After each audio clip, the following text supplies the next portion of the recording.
Welcome to today's episode of Heard and Seen Around. I am Rajesh Karipurath.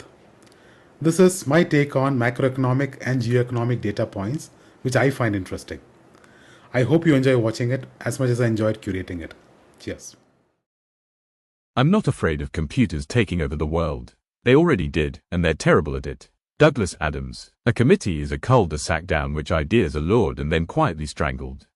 Sir Barnett Cox. Prediction is very difficult, especially if it's about the future. Niels Bohr. I have never let my schooling interfere with my education. Mark Twain. The problem with political jokes is that they get elected. Henry Cate 7.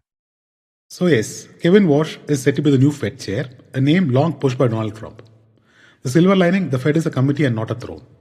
Warsh gets one vote and not a royal decree. And persuasion is not exactly his killer suit.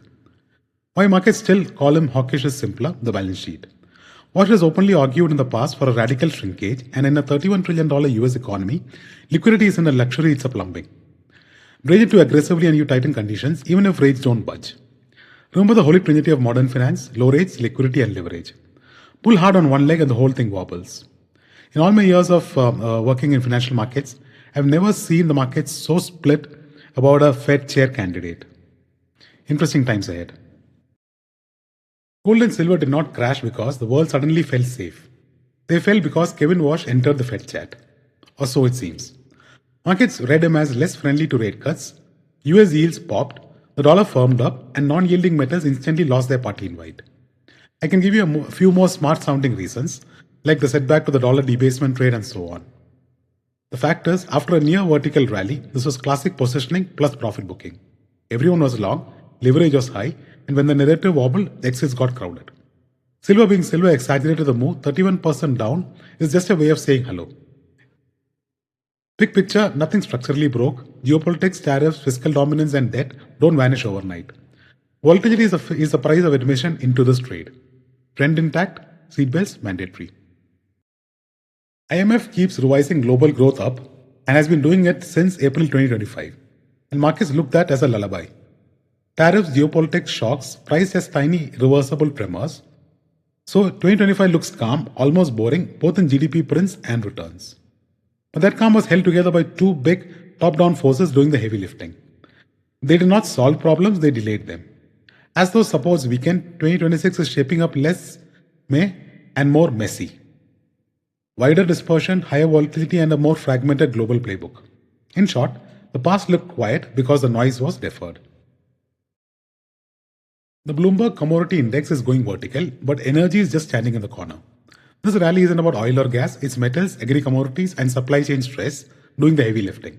In other words, this is a scarcity and geopolitics trade and not a classic demand boom. That matters.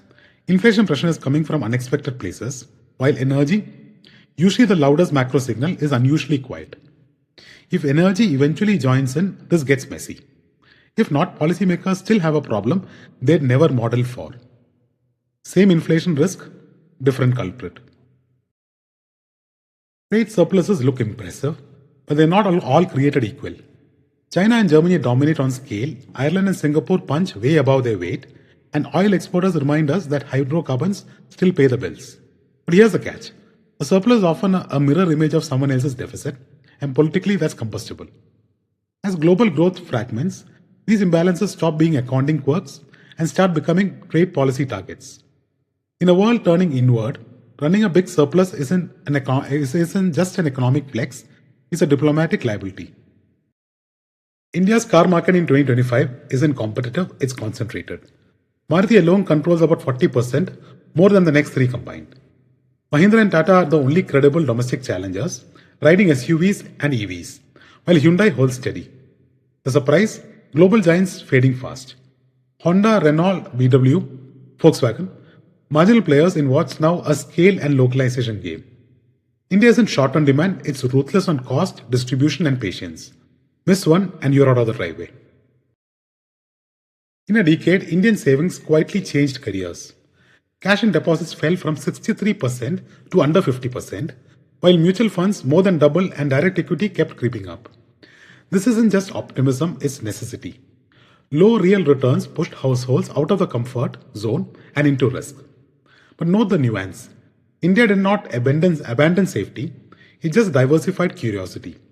Financialization is real, but is still cautious, incremental, and highly sentiment sensitive, which means flows can accelerate or reverse quite fast.